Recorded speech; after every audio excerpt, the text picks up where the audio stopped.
3 अरब रुपए की सब्सिडी है जो इमरान खान ने दिलवाई। तो ये सारे केसेस तो अपनी जगह मौजूद हैं।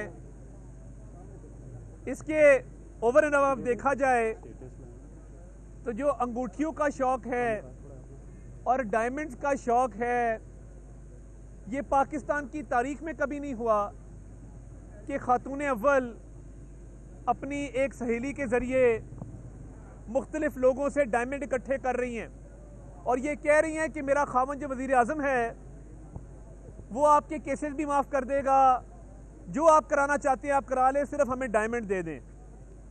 तो ये डायमंड्स का जो मकरू धंधा था, ये आमदन से ज़ायद असासों का केस बनता है। और ये एक केस नहीं है, महंगी घड़ियाँ, महंगी पेंटिंग्स और डायमंड्स। अफ्रीका से डेलीगेशन आते थे लाहौर एयरपोर्ट पे खसूसी तैयारे के ज़रिए, जिनको यहाँ पे प्रोटोकॉल दिया जाता था और वो हीरे जवाहरात आकर फरा गोगी को जमा कराते थे।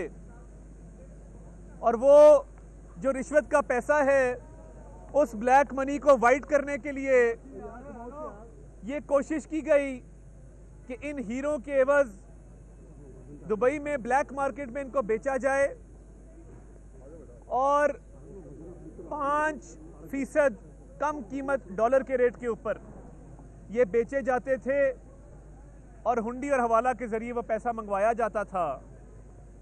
तो इमरान खान को क्या पड़ी थी कि वो टैक्स एमनेस्टी स्कीम के तहत अपनी बेगम की सहेली के खावंद को, एहसन जमील गुज्जर को 32 करोड़ की टैक्स की छूट दे।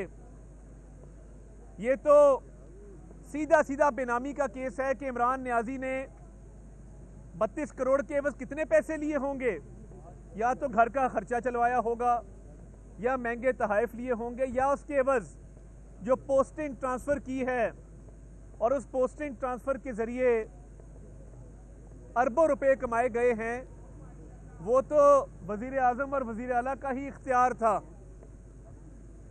इमरान नियाजी और बुज़दार ने जो पोस्टिंग ट्रांसफ़र की, जो ठेकेदारों को कंसेशंस दिए, जो ठेके दिए और उसके एवज डायमंड की अंगूठियाँ, डायमंड्स, घड़ियाँ और महंगी पेंटिंग्स बेच के काला धन बनाया, तो ये चोर चोर डाकू डाकू कहने वाला पाकिस्तान की तारीख का सबसे बड़ा चोर और डाकू निकला है। और बात ये है कि हमने तो बजट दिया है, पंजाब का बजट भी देने जा रहे हैं, अवाम को रिलीफ देंगे इंशाल्लाह। तो इस मुल्क को तबाही के दहाने पे खड़ा करने की ये जो दास्तान है, ये सिर्फ चोरी और चकारी पर मबनी है।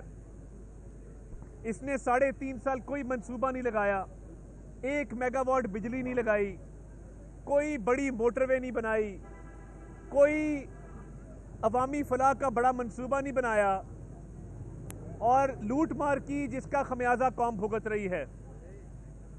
तो ये इस्लामाबाद आया था और आकर ऐलान किया था, जब पीछे मुड़ के देखा लोग नहीं थे। पीटीआई को पंजाब ने और पूरे पाकिस्तान ने रिजेक्ट कर दिया है, इसीलिए खैबर पख्तूनख्वा के वजीर आला के तहत सरकारी लोग लेकर आए और गिलगित बल्तिस्तान से सरकारी लोग लेकर आए।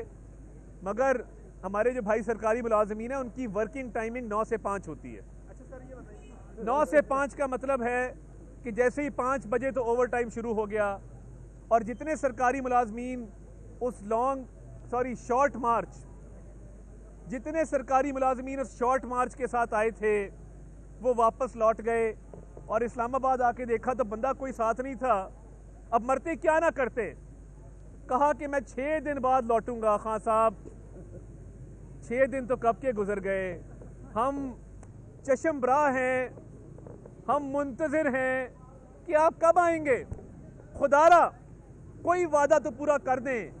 अवाम से आपने किए हुए कोई वादे पूरे नहीं किए, मगर खैबर पख्तूनख्वा के सरकारी रेस्ट हाउस में सरकारी खर्चे पर सरकारी गार्ड्स के हिसार में रहकर और अबूरी जमानत कराकर इस्लामाबाद जाने वाला इमरान नियाजी, ये बुज़दिल खान है।